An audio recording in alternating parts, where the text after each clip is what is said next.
হে বন্ধুরা, welcome to comic Bangla. আর কিছুদিন পর captain America brave new world movie release পেতে যাচ্ছে। আর আমার মতে এই মুভি পুরো এমসিইউ এর একটা নতুন এরাকে শুরু করতে যাচ্ছে।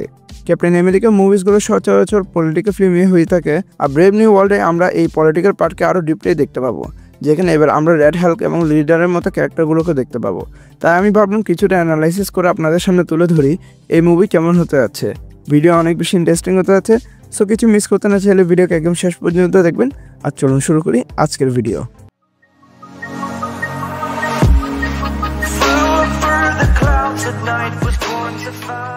আজকের এপিসোডে আমরা গভীরভাবে বিশ্লেষণ করব যুক্তরাষ্ট্রের রাজনৈতিক অবস্থা, সুপার সোলজার প্রোগ্রামের ভবিষ্যৎ এবং এর সঙ্গে সংশ্লিষ্ট বড় বড় চরিত্রগুলোর ভূমিকা। আমাদের আজকে আলোচনায় তিনটি গুরুত্বপূর্ণ বিষয় থাকবে: ক্ষমতা, সুপার সোলজার সিরাম এবং রিসোর্সেস। শুরুতে বলতে হয়, মার্বেল সিনেম্যাটিক ইউনিভার্স অনেক দূর এগিয়েছে, কিন্তু পুরোনো এক ইম্পর্টেন্ট এলিমেন্ট এখনও বর্তমান সময়ের ঘটনাগুলোতে গভীর প্রভাব ফেলছে। এটি শুধু সেন্ট্রির জন্য নয়, বরং পুরো এমসিইউতে শক্তি ভারসাম্য পরিবর্তনের জন্য গুরুত্বপূর্ণ। এটি হলো super soldier programme. Second world ওয়ারের সময় যখন হাইড্রা এবং জার্মান বাহিনী হুমকি বাড়ছিল, যুক্তরাষ্ট্র তাদের প্রতিরোধের জন্য সুপার সোলজার প্রোগ্রাম চালু করেছিল। এর লক্ষ্য ছিল এমন এক সৈন্য তৈরি করা যে প্রচলিত যোদ্ধাদের চেয়ে অনেক বেশি শক্তিশালী হবে। এই প্রোগ্রামের সফল পরিণতি ছিল স্টিভ রজার্স, যা বীরত্ব বিশ্বব্যাপী সম্মানিত হয়। কিন্তু এই প্রোগ্রামের সাফল্য দেখে বিভিন্ন দেশ ও সংগঠনও শক্তিশালী যোদ্ধা তৈরির চেষ্টা লিপ্ত হয়।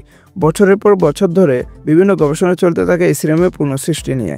আমরা দি ইনক্রেডিবল হাল্ক মুভিতে দেখেছি, যেখানে ডক্টর স্যামুয়েল স্টার্নস এই গবেষণা যুক্ত ছিল। এতদিন তিনি কোথায় ছিলেন, কী করছিলেন তা অজানা ছিল, কিন্তু ক্যাপ্টেন আমেরিকা ব্রেভ নিউ ওয়ার্ল্ডে তিনি ফিরে আসছেন, যা গল্পের মোড় ঘুরিয়ে দিতে পারে। সিনেমার মূল কাহিনী কি হতে পারে? এই মুভিতে দুটি বড় ঘটনার সেন্টারে থাকতে পারে: প্রেসিডেন্ট রস বনাম দি লিডারের দ্বন্দ্ব, ক্যাপ্টেন আমেরিকা বনাম আমেরিকান উচ্চাকাঙ্ক্ষা। প্রথমে কথা বলি প্রেসিডেন্ট রস বনাম দি লিডারের দ্বন্দ্ব। আমরা ট্রেলারে স্পষ্টভাবে দেখেছি যে প্রেসিডেন্ট রস এবং দি লিডার একে অপরের বিরুদ্ধে অবস্থান নিয়েছে, কিন্তু এটি কেবল ব্যক্তিগত প্রতিশোধ নয়, বরং দীর্ঘদিনের পুঞ্জীভূত রাগ ও অবিচারের ফলাফল। ডক্টর স্টার্নস দীর্ঘ সময় রসে বন্দী ছিলেন এবং তার উপর গবেষণা করানো হচ্ছিল, কিন্তু একসময় তিনি পালিয়ে যান এবং আড়ালে থেকে তার পরিকল্পনা তৈরি করেন। এখন রস যখন যুক্তরাষ্ট্রের প্রেসিডেন্ট, তখন স্টার্নস তার বিরুদ্ধে প্রতিশোধ নিতে প্রস্তুত। এই প্রতিশোধের অংশ হিসেবে আমরা দেখি যে হোয়াইট হাউসের এক মিডিয়া ইভেন্টে হঠাৎ বিশৃঙ্খলতা দেখা যায়। যুক্তরাষ্ট্রের সেনা ও গোয়েন্দা সংস্থার কর্মকর্তারা হঠাৎ করে রসের বিরুদ্ধে চলে যায়, সম্ভবত মাইন্ড কন্ট্রোলের কারণে। এখানে বোঝা যায় দি লিডার আস্তে আস্তে তার ক্ষমতা প্রকাশ করতে শুরু করেছে। সেকেন্ড যে টপিকটা নিয়ে কথা বলবো সেটা হচ্ছে ক্যাপ্টেন আমেরিকা বনাম আমেরিকান উচ্চাকাঙ্ক্ষা। এই সিনেমায় স্যাম উইলসন প্রথমে প্রেসিডেন্ট রসের অধীনে কাজ করতে শুরু করবে, কিন্তু ধীরে ধীরে সে বুঝতে পারবে যে সে কেবল রস এবং স্টার্নসের দ্বন্দ্বের একটি মাধ্যম হয়ে যাচ্ছে।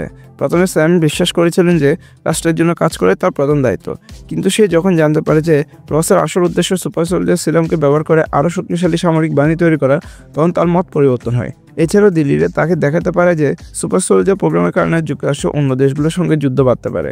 তাহলে এখন কি হবে এই মুভির শেষে? আনসারটা হচ্ছে দি নিউ ওয়ার্ল্ড অর্ডার। প্রথমে এই মুভির নাম ছিল captain America new world order, যা পরে পরিবর্তন করা হয় কারণ নামটি গল্পের মূল থিম স্পয়েল করে দিচ্ছিল। কিন্তু সত্যি বলতে সিনেমার মূল কাহিনীর মধ্যে নতুন বিশ্ব ব্যবস্থার ধরনের কাজ করছে। বর্তমানে এমসিইউতে বিশ্বশক্তির বিন্যাস বাইপোলার, যেখানে দুটি বড় শক্তির মুখোমুখি অবস্থান রয়েছে, ওয়াকান্ডা আর তালোকান। তবে যুক্তরাষ্ট্র তাদের পরাশক্তি হিসেবে অবস্থান ধরে রাখতে পারছে না, তাই তারা এমন এক উপাদানের সন্ধান নেমেছে যা তাদের শক্তির ভারসাম্য পুনঃপ্রতিষ্ঠিত করতে পারবে।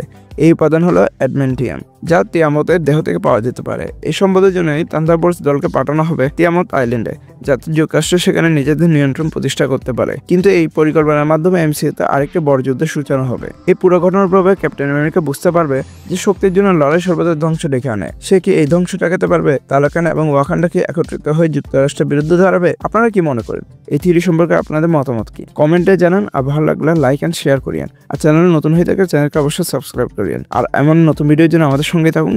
Thanks a lot for watching guys. দেখা হবে পরে কোনো ভিডিওতে।